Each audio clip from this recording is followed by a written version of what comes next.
मगर लगता है जैसे अल्लाह खामोश हो चुका है।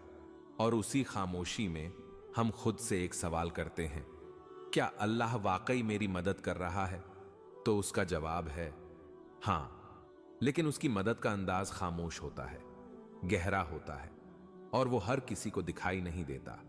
आज से हम उस सफर में दाखिल हो रहे हैं जिसमें हम जानेंगे अल्लाह जब खामोश होता है तो दरअसल तुम्हारे साथ क्या हो रहा होता है।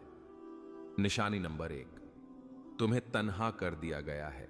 ये तन्हाई अचानक नहीं आई, ना लोग वैसे बदल गए, ना रिश्ते वैसे ही खत्म हुए। ये अल्लाह का वो निजाम है जो तुम्हें अपने करीब ला रहा है। तुम दुआ मांगते थे कि दिल का सुकून मिले, और अल्लाह ने वो सब कुछ तुमसे हटा दिया जो तुम्हें अपनी तरफ से दूर रखे हुए था। लोगों का दूर हो जाना, कुछ ख्वाबों का टूट जाना, कुछ मंसूबों का ना बन पाना, ये सब तुम्हें अकेला करके अल्लाह तुम्हें अपने सजदों की तरफ बुला रहा है। याद रखो, अल्लाह सबसे पहले तुम्हें तन्हाई देता है ताकि तुम सिर्फ उसी को पुकारो, क्योंकि वो जानता है कि सजदे में बहे हुए आंसू कभी खाली नहीं जाते। निशानी नंबर 2, तुम्हारे दिल में बेनाम सी बेचैनी पैदा हो गई। कुछ दिन पहले तक तुम ठीक थे, जिंदगी जैसे चल रही थी, लेकिन अब तुम्हें वो चीजें खुशी नहीं दे रही जो पहले तुम्हें सुकून देती थीं। ये बेचैनी अल्लाह की तरफ से है। वो तुम्हें दुनिया के जाल से आहिस्ता आहिस्ता निकाल रहा है। ये बेचैनी, ये अधूरापन तुम्हें याद दिलाता है कि तुम असल में इस दुनिया के लिए नहीं बने। जब अल्लाह किसी बंदे को अपने करीब लाना चाहता है तो वो उसके दिल में एक ऐसी प्यास पैदा कर देता है जो दुनिया की कोई चीज बुझा नहीं सकती। ये प्यास सिर्फ सजदे की ठंडक से बुझती है। ये बेचैनी सिर्फ अल्लाह के जिक्र से सुकून में बदलती है। क्या दिल में वो बेचैनी है जिसे आप किसी से बयान नहीं कर पाते?